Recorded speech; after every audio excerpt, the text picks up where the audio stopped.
Cool. Hi, Jenna. Thank you very much for your time and being here with me. Hi, Sophie. Hey, what is reciprocity for you? I'll probably take a lot of big pauses. Fine. Yeah, for me, it's a lot, and I'm going to start with the infinity sign. Like reciprocity is it's sacred circulation. I'm just going to keep doing this. Yeah, it's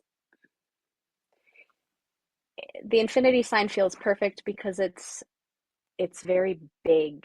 It's a field of reciprocity. It's not I think about reciprocity not in the context of a particular relationship, although there is reciprocity there too, but it reciprocity lives in a larger context um, that is beyond time. That's why infinity. It's beyond.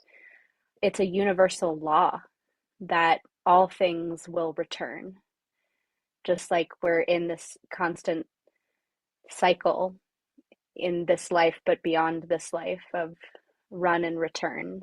It's the natural order of things that all things return and circulate. And reciprocity, it's interesting. There's a Shipibo word that I am still in the process of understanding. And the Shipibo language, from what I understand, their words are worlds.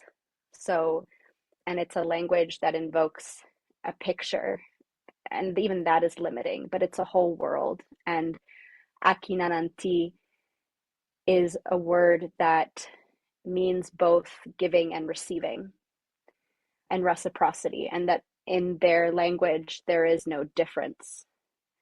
And it's really in this Western context and in the English language that we have separated the two, and that we've separated giving and receiving, and we have forgotten that they are actually one and the same. And so when we're emerging from the field of reciprocity, it is also a field of generosity and and flow. There's so much more, but I think that's where I'll stop for now. Yeah. Yeah. So you said it's a universal law. So how do we get so far from it?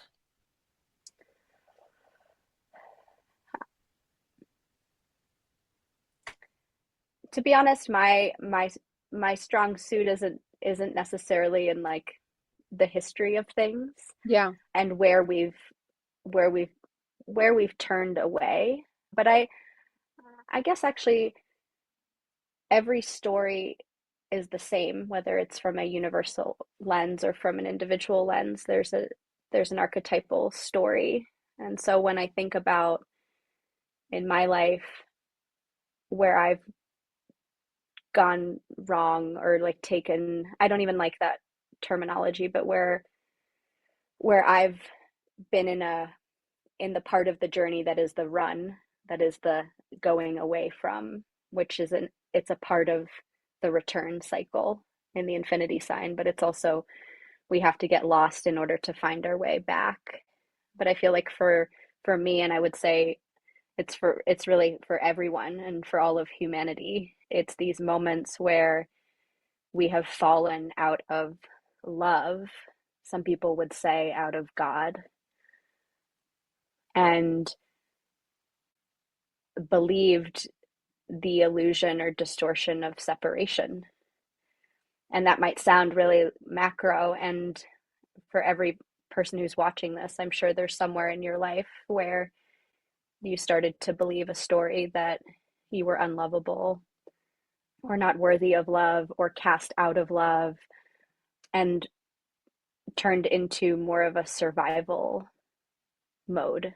And our whole culture right now is it is not founded on reciprocity. And when I say our culture, I guess I can only speak to the one I'm inhabiting of living in North America and the United States.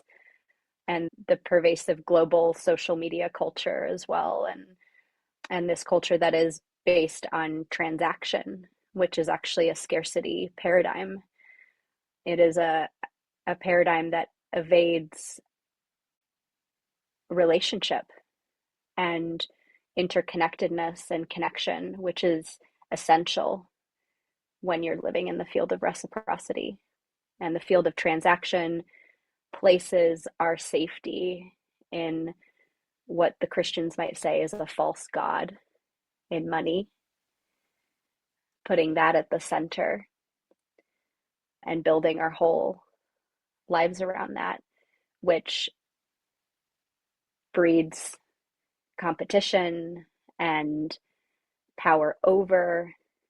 And I mean, it's really all the aspects of separation. I don't know. I don't want to reduce separation as something that's bad either, because there's beautiful aspects of separation that are actually necessary. So maybe I'll focus more on these qualities of comparison, of not enoughness. You know, a lot of mythology talks about a creature that just consumes.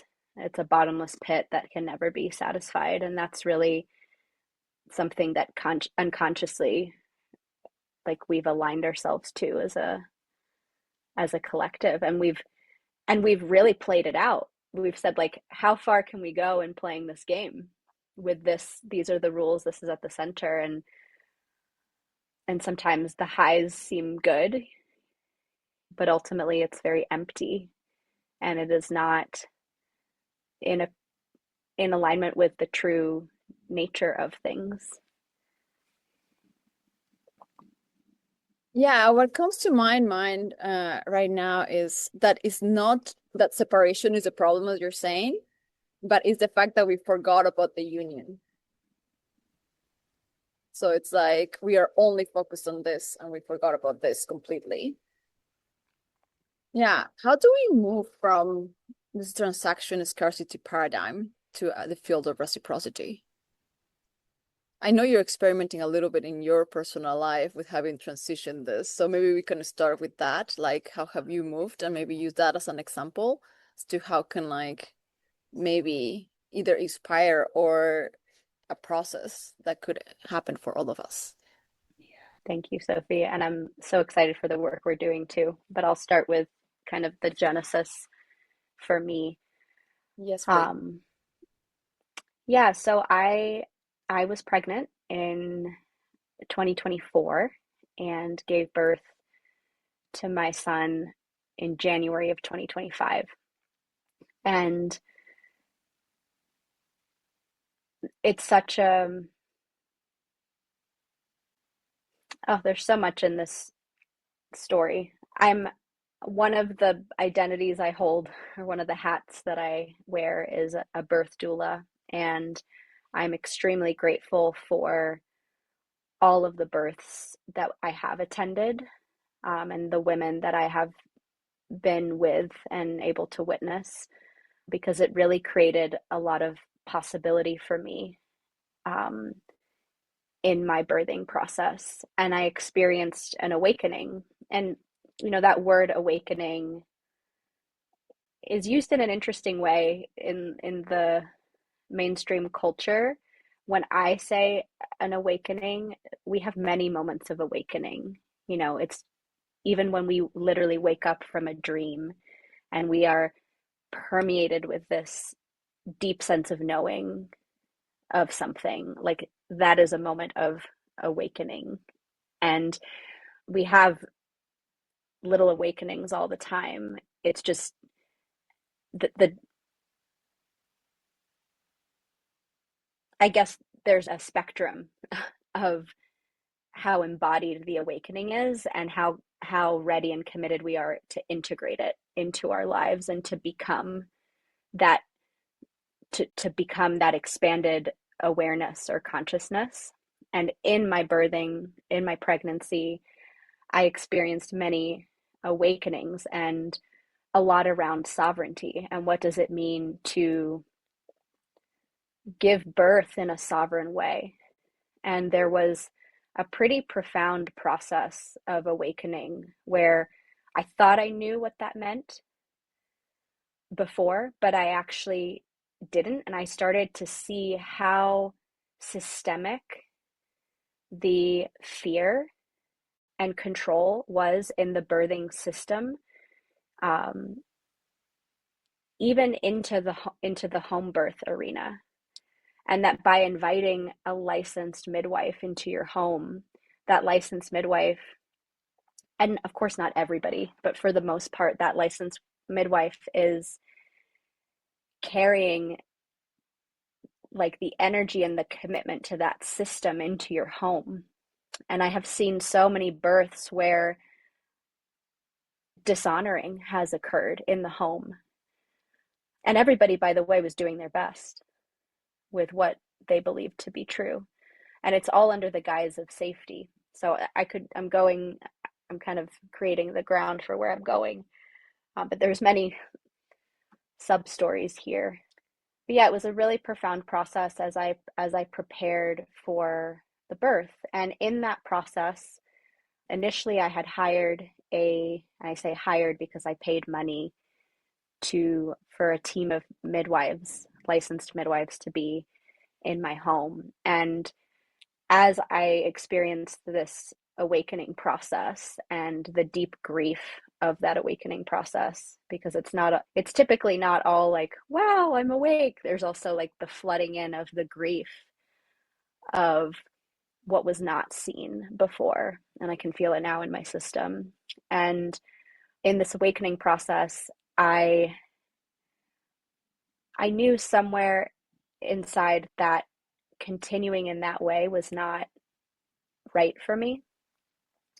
And another woman emerged who is a midwife and not operating within the system. And it's a long story, but what happened was she ended up attending my birth. And this woman does not charge for her service. I've never met anybody that doesn't charge for their service and is truly abundant and in the spirit of the gift. Most people that don't charge, it's within a model of scarcity, so charity or sliding scale, and it's speaking through the transactional paradigm, but through the like not enoughness and kind of like, but we, it's still speaking the language of not enough. And for her, I mean, it was felt. She didn't even say much about it.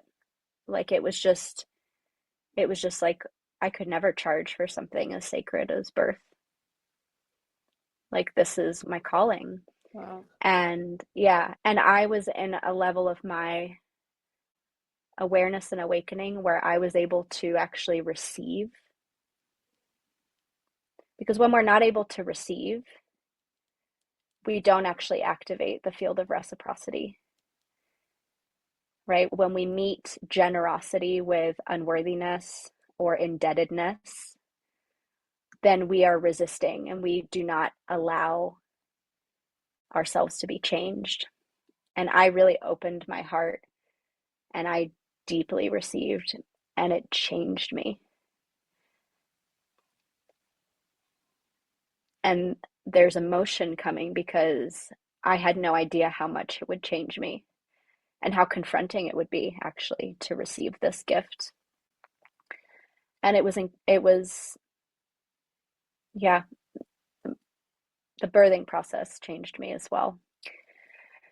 And to answer your question, after the birth, I received a very clear message. And someone watching might say, like, where did this message come from? Who gave it to you? I don't know. I heard, um, I think it was a voice or it might have been a knowing, but it was a very clear message that said, you are no longer to charge money for your service. And this was within probably 2 weeks of giving birth. And I felt some resistance to this message and confusion and just this, what do you mean? Like, how do I do that? but it was more embodied than that. It felt like some inner turmoil and tension. And I really honored the early postpartum time. And I really have honored postpartum never ends. That's why I say, um, but I was in a very deep altered state for 5 months consistently after the birth. And within a couple months of hearing this message, I began to pray in a very deep way. And I've learned how to pray, and I've been taught just through my experience with plant medicine and in getting meditation and a lot of things. And when I say that I was praying, it's this very surrendered, open-hearted space of an unanswerable question. Like it is unfathomable, like how to be in this other way. And so I really opened my heart to the universe, to God, to my heart, to myself, these words that can't be defined, and was in this deep prayer of like, please show me the way. Like, and even my words, they takes away from the profundity of this prayer. But it was a prayer of teach me what true generosity is and let it move through me and show me the way. I don't know how. I don't know how. And I'm going into great detail here because I want to really illustrate that this is a process.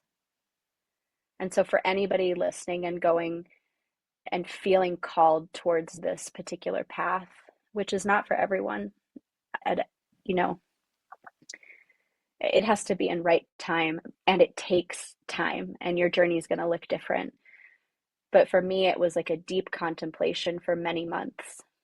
And it wasn't until there were several knockings on the door, on my metaphorical door, of women that were pregnant, that were desiring a community of other pregnant women to meet with. And I share this because I smile because I've been in the healing world since 2018 and have offered my service, but I have offered my service through the transactional paradigm of commodification. So I have commodified my service. And yes, the spirit in which I've met people has been deeply relational, which is why community has built and there has been a network. And I offered my service in a commodified way, which is not the way for me now. But several women in my community said, Jenna, can you please pull together a group? That's one of the things I do. I facilitate groups. And I decided that I was going to offer this group in the spirit of the gift.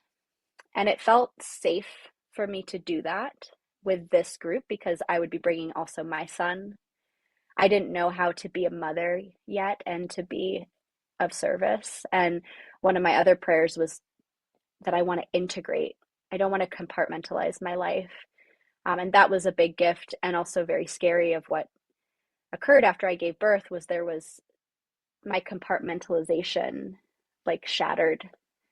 And so it was a soup of figuring out how to, for all of this to be together.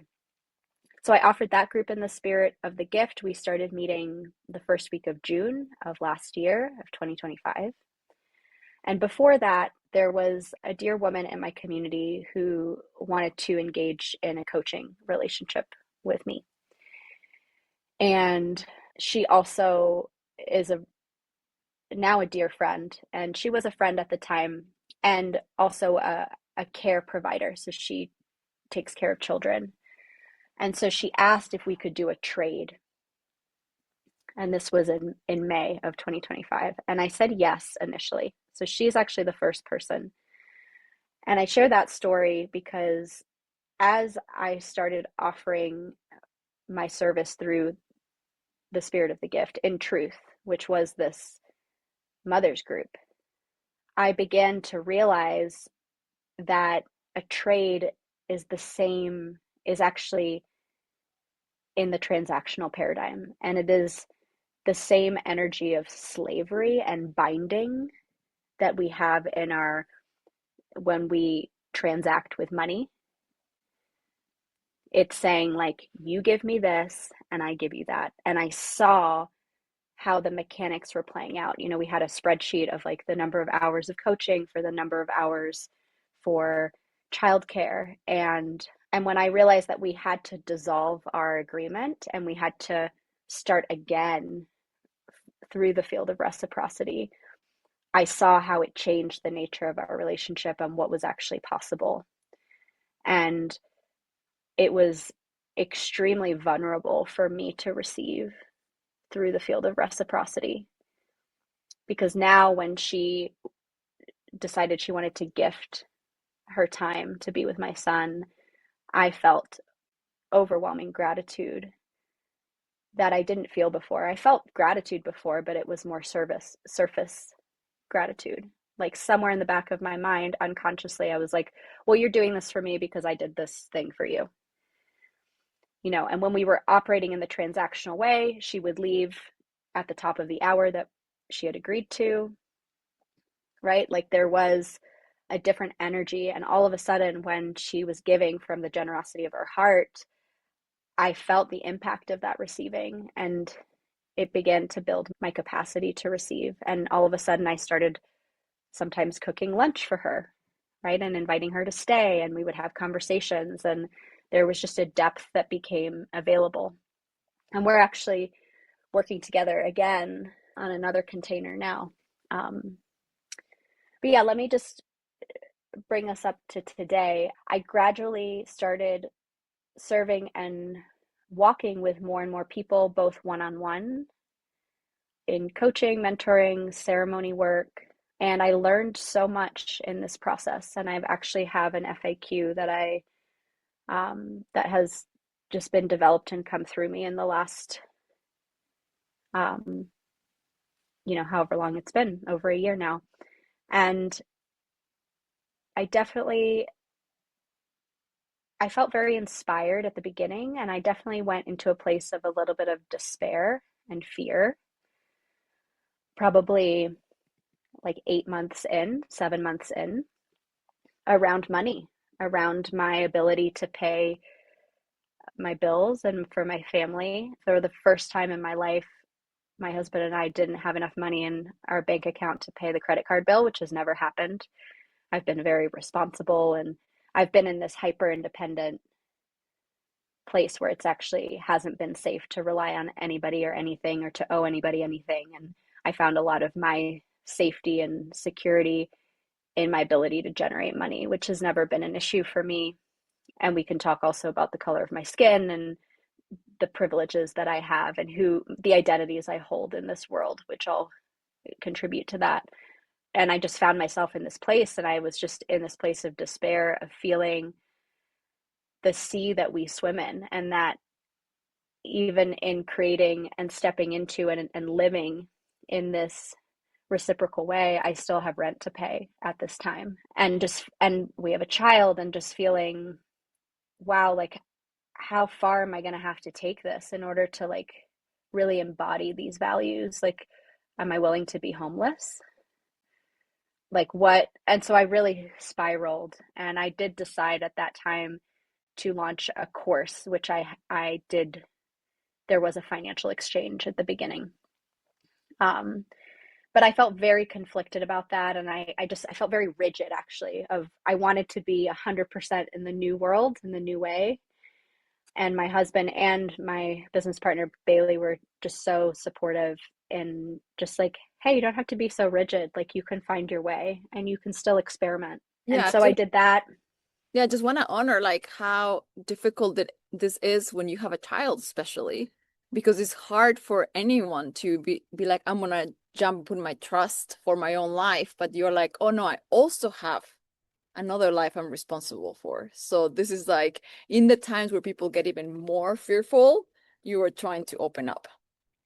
But yeah, keep going. Yeah. And my son was a big inspiration as well, because I don't want him to live in this transactional world. So it's very interesting for me, like, Yeah, I see. and I actually felt more pressure around the commitments. Like, we live in a home that my friend owns. So it's like, if, like, that's who we're paying rent to.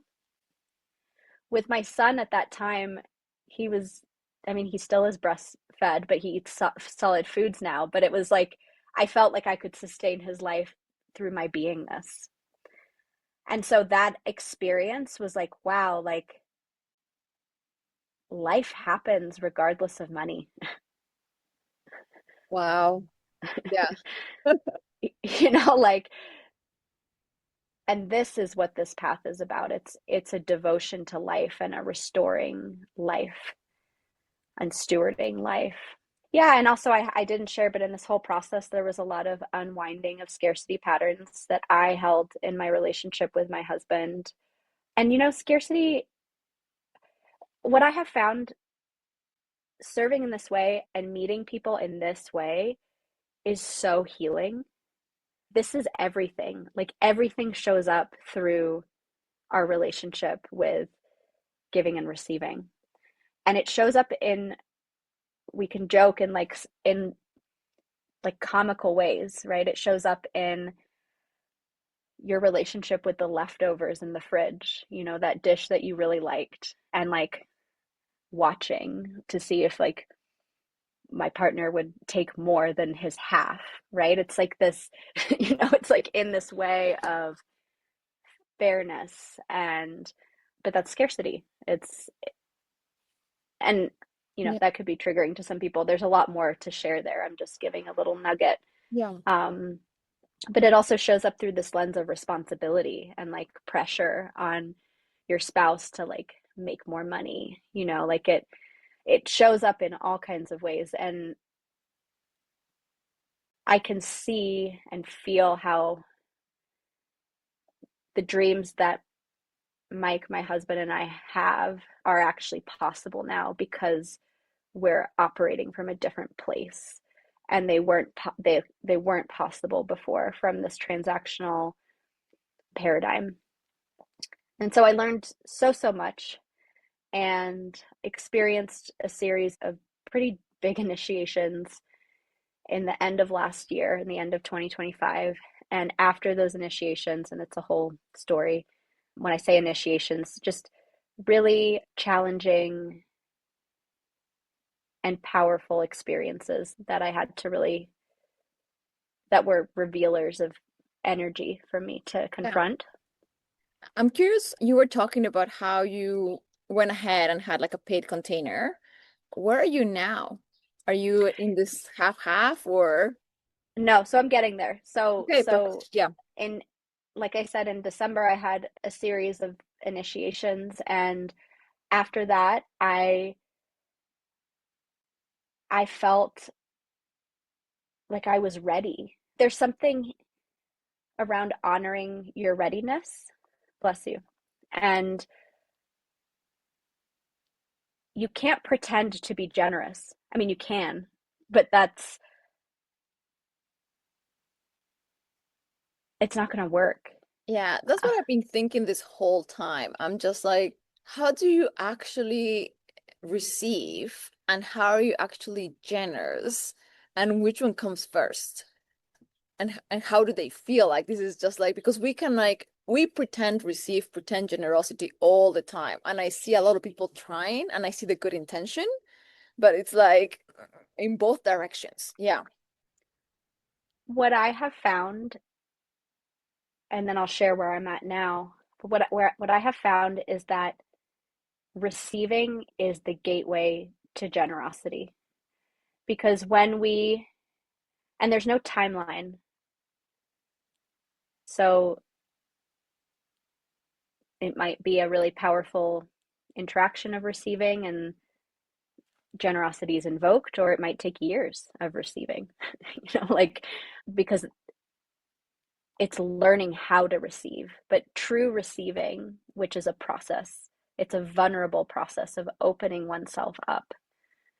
And when we truly receive and let ourselves be full, the gratitude comes and the generosity comes, and it has no choice. It has to flow, it has to move. There's things like hoarding, which I started to see little ways that I would hoard. I wasn't like a classic hoarder with lots of things in the house, but I would hoard in little ways, whether it was the food in the fridge, right? Or like that.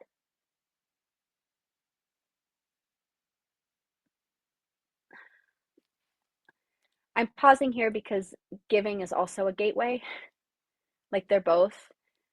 But I guess I've had more experience in the people I've been walking with. Like through my giving, it's been an initiation into their receiving. And when I think about friends in my life that have been very generous, and my husband, that has been a gateway to my receiving. So it's like one supports the other. And in this process of me giving, and by the way, I mean, becoming a mother has expanded my capacity to give. I don't know. I don't know. I don't know if I don't know. I don't know if I could have given as abundantly, but also something changed in me where the giving, like, it has been generous. And there was one incident with someone where it didn't feel good. And that was a whole process. The giving? Yeah, where I gave. But what I learned through that experience is I was not, the container hadn't been set up appropriately. And it was with every other person I've worked with, it has felt so good. And I have spent a lot of time, even that word, that language is spent. I gave a lot of time. We met together to really set the stage for what we're doing together. And I have found that setting of the container conversation is essential, and that it's about getting really clear about the person's intention and prayer that they're inviting me to walk with them in, and for them to really feel the weight of this field and the responsibility and the stewardship and the tending that is required for this work. And every time I've done it that way, it has felt so good. And with this other person, and this person's not a bad person, we've repaired since then. It's actually somebody that I had worked with before, and we had an outstanding agreement. So before I gave birth, they had 2 unused coaching sessions. And so it was messy. And in our agreement, it was fulfilling a trait of the past. And then they wanted to do something that was pretty big together. And I said, and I didn't set things up in a good way for both of us to feel safe. And I actually didn't feel safe, is what I realized. And so I said, okay, we'll do this trade, and like the rest will be a gift. But I didn't take the care and the stewardship that I ask in the tending to that gift. And so I felt depleted after what we had done was done. But it was my own, like I didn't, it was both of us, but I didn't set the container up appropriately, and my giving, I did not honor my giving. And it was great because they actually came back and wanted to do they wanted to continue working together. And I had to say, like, that actually didn't feel good for me. And we got to learn together, and I'm very grateful. And right relationship has been restored. Okay. And now you're working together again, or that was like you needed a break? We have come together and repaired, and we have set the intention for the path ahead, but we haven't began yet. And that's something else that has been such a gift in moving through the world in this way, is there's a deep honoring of right timing and what is right. and there is no predetermined structure. So what happens when I support somebody is they really meditate on their prayer for the journey ahead and their intention. And then we initiate the container through that intention. And then it's not, in the past, I did packages of we meet 3, or 6 months, 12, whatever sessions. This is like a very deep listening. And so there's some people I meet with every week. There's some people that we exchange a lot of messages on WhatsApp or Signal, and we meet maybe once a month or once every 6 weeks. It's not even a rhythm like that. It's honoring the emergent. I find that in this way, people don't take more than they need. There's like a deep respect and like holding of the sacredness of themselves, of their intention, of the container, of me. And there is actually a deep honoring of the relationship. I only walk with people now that truly want to be in relationship. And the depth to which where we can go, there's so much more possibility. There's so much more creativity in the container. And where I am now, so now coming back, is after December, I felt ready to offer a big group. Not that the mamas group wasn't a big group, but it felt more casual, very supportive space. But it was very dependent on what mothers were going through in the moment. They would attend or not. It was an open container, so it had no end date. We just decided to close it. But I decided to offer my first big group, and I share big groups because I typically offer at least 2 big groups a year. And from a prior income perspective, I would receive around $10,000 like through these groups. And they were 6 to 9 month groups, meeting every other week in person with ceremony weekends. Yeah. And so I offered the first group in the spirit of the gift through the field of reciprocity and generosity. It's called Wellspring. We started in January, and it has been profound. And this group ends end of June.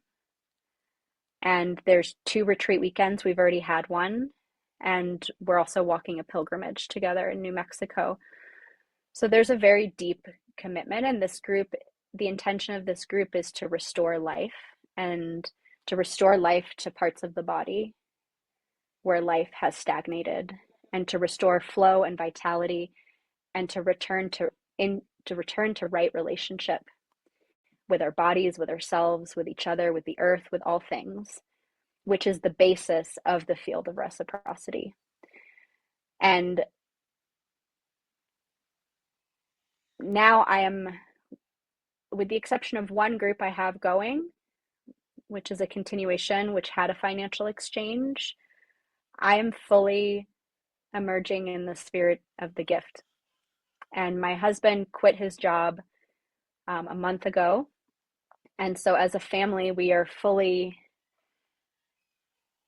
in the unknown and serving through the generosity of our hearts and in trust and faith, and also asking the universe to take care of us. And my dream, I want to say it here so that everyone hears it, my dream is for us to manifest a home that is gifted to us, where we do not need to pay to live.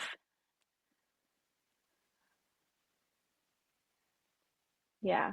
And I know that as I'm able to hold and embody more and more of this paradigm, more and more of it will continue to manifest in the world all around. And I am inviting people into this way. I am carrying this medicine, and I'm so grateful.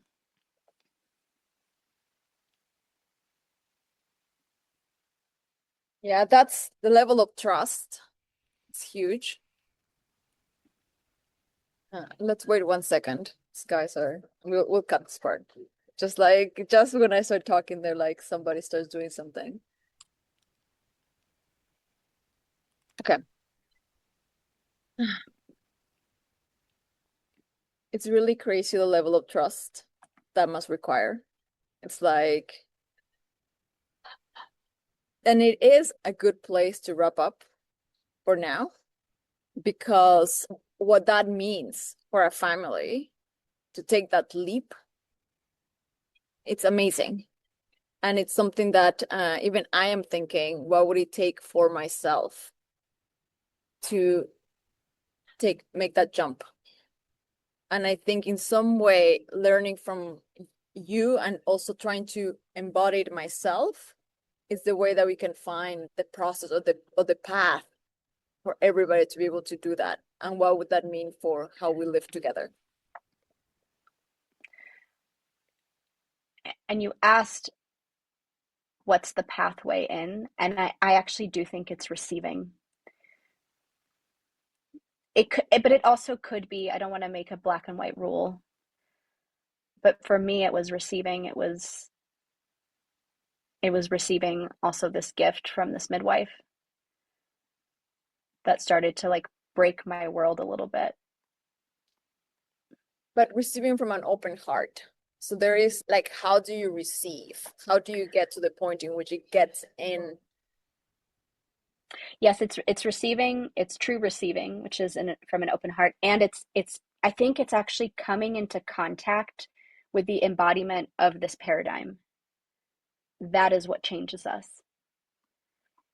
And it might not change us right away if we are not open to receiving, but it does change us because energetically, when we come into contact with a different energetic paradigm, a different paradigm which imbues a different energy, like that contact changes us. In physics, something when something is observed, it changes. What is that? It's the light of a particular consciousness or energy. Like we are not separate. And we can resist it and we can fight it and we can deny it because it will scare the shit out of a lot of people because it threatens the entire reality and perceived sense of safety.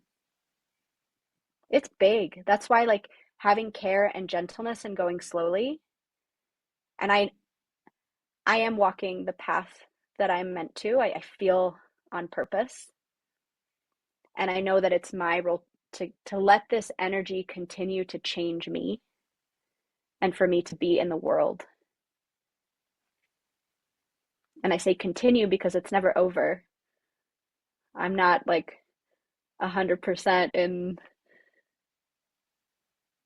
embodying pure energy all the time. I see my little scarcity patterns.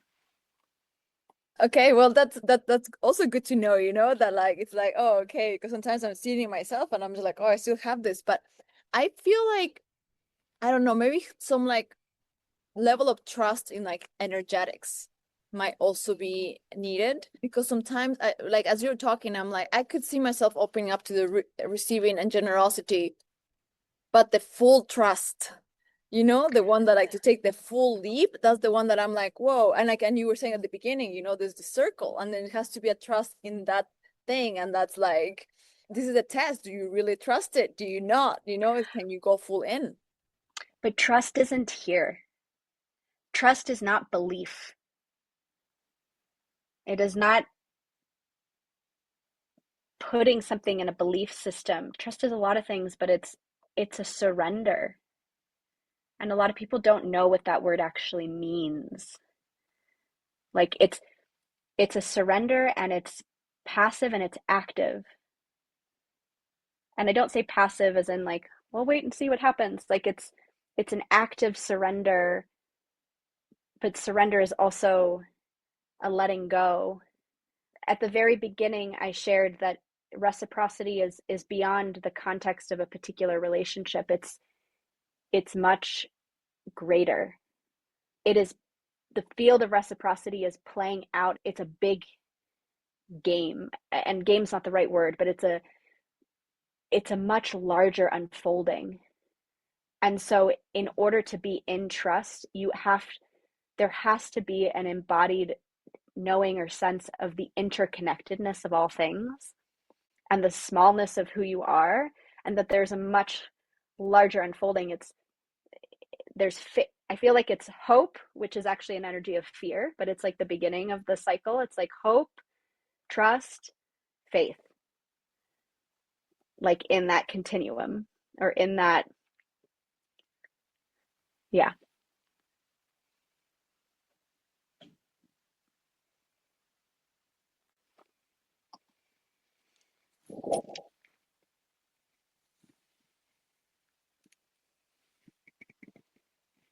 I think what you're saying with faith, it felt in my heart like a huge heartbreak, like leaping into like not having a belief that things can work out, but like a deep trust and faith. I was like, I'm gonna have to grieve. And then I was like feeling, what do I have to grieve? And I was like, it's an ego death. It's like a very like kind of like one like a very high spiritual experience. There is this like the desire for control and for like existing as this like as you said, this hoarding of the self that needs to die. So in order for me to do that, me in control needs to die. And that's the reason why there's this huge heartbreak. And I think I feel a similar heartbreak with receiving. Yeah. But faith is even more. I'm just like, it's Yeah. like a huge breakdown. So Yeah, I want to close with sharing my first experience of faith and how both devastating and liberating it was. And it was in 2018, the first time that I consciously experienced ayahuasca in this lifetime. And I say not the first time I drank, because I drank the night before and I fell asleep.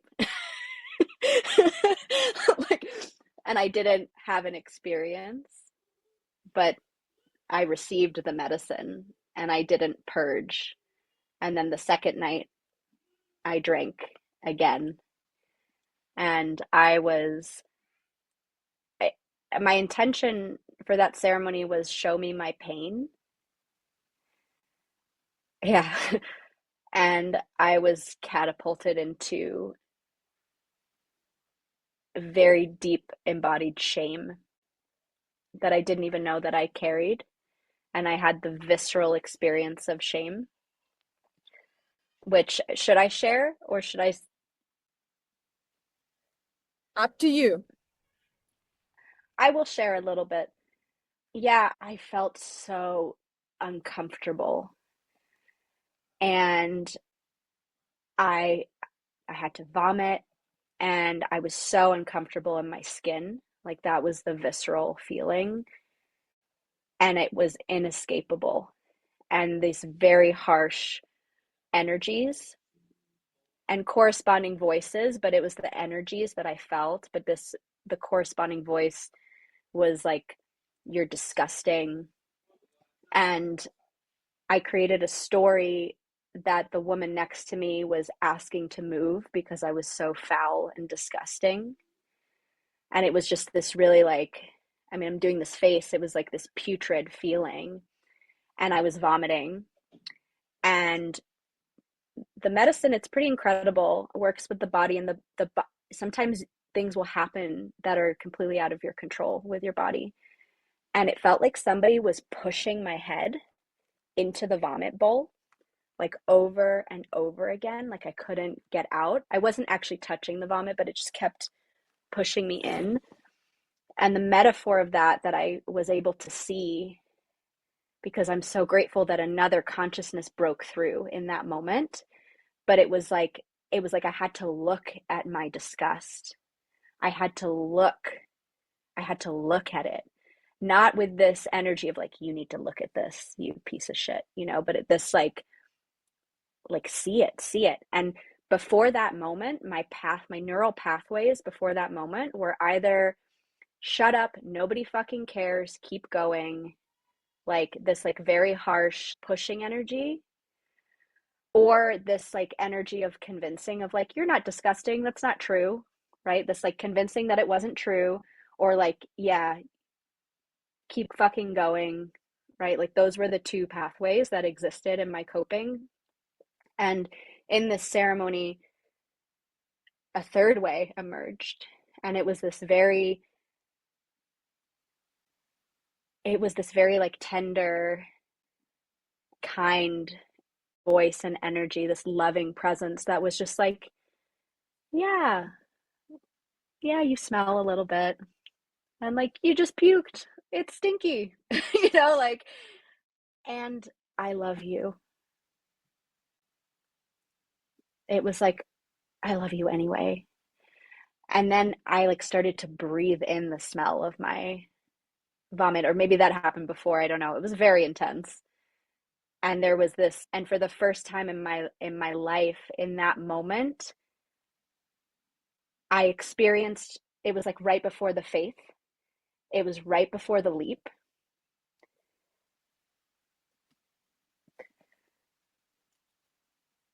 And I'm still, it's like lives in me today. Like it was just right before the leap. And I was like, oh, this is what surrender is. Like it was like I didn't know what surrender was. I had only like tried to surrender, but it was this experience of falling, and I just gave myself. And then I mean, it was profound what I experienced after that. I relived being in the womb. There's so much that I relived. It's not even that I relived, it's I experienced faith after that. And this like deep knowing of the perfection of all things and my place in them. And I found my place in that ceremony and felt the devastating grief of seeing where I was living not in my place. And like really tangible things, like I felt a lot of pressure to return to Boston and live there, but I saw that it wasn't where I belonged.